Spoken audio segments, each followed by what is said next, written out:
प्रेम कहानी एक ऐसे लड़के की है जो प्रेम शब्द के बारे में कुछ नहीं जानता था। उसने कभी भी प्रेम के बारे में नहीं जाना था। चलिए हम उस लड़के के प्रेम कहानी को जानते थे। एक लड़का था, वह काफ़ी खुश रहता था। उसके जीवन में कोई गम नहीं था। अभी उसकी पढ़ाई खत्म नहीं हुई थी। हम आपको बता दें कि वह लड़का पढ़ने में बहुत तेज था।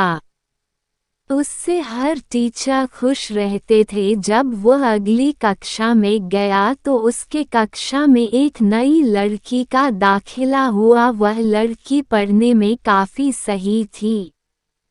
ये लड़का मन का काफ़ी साफ था। वह हमेशा लड़कियों से तो बात करता था लेकिन कोई बुरा नज़र नहीं डालता था। अब नई लड़की उस लड़के की कक्षा में आई थी। पहले तो इन दोनों में कोई बात नहीं होती थी, लेकिन वह कहते हैं ना कि नियति जो चाहे वह कर सकती है। कुछ समय बाद ही पढ़ाई से जुड़ी काम के लिए बातें शुरू होने लगी। पहले तो काफ़ी कम बातें होती थी लेकिन उन दोनों को एक दूसरे से बात करने में काफ़ी मज़ा आता था। वह अब बहुत सी बातें करने लगे। उन्हें अब धीरे धीरे प्रेम भी होने लगा लेकिन उन्हें इसका पता नहीं चला। लड़की तो बहुत जल्द समझ गई कि उसे प्रेम हो गया है। वह लड़के के साथ रहने के लिए तैयार हो गई लेकिन लड़के को कुछ भी नहीं पता था। वह बस इसको दोस्ती ही समझता था। समय निकलता गया। अब पढ़ाई खत्म होने को थी। लड़की सोचती थी कि लड़का अपने तरफ से बोले,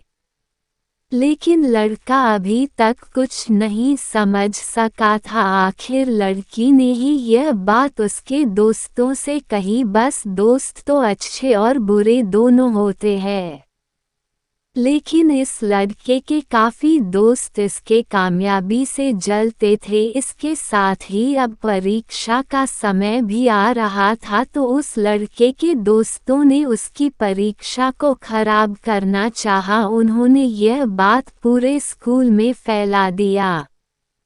जब ये बात टीचर तक पहुंची तो वह इस पर विश्वास नहीं कर पा रहे थे। इसके बाद ये बात लड़के के पास भी पहुंचा। अब जब भी वह स्कूल आता था तो उसको काफ़ी बेइज्जती का सामना करना पड़ता था। इसके कारण उस लड़की से बात करना भी छोड़ दिया और परेशान भी होने लगा।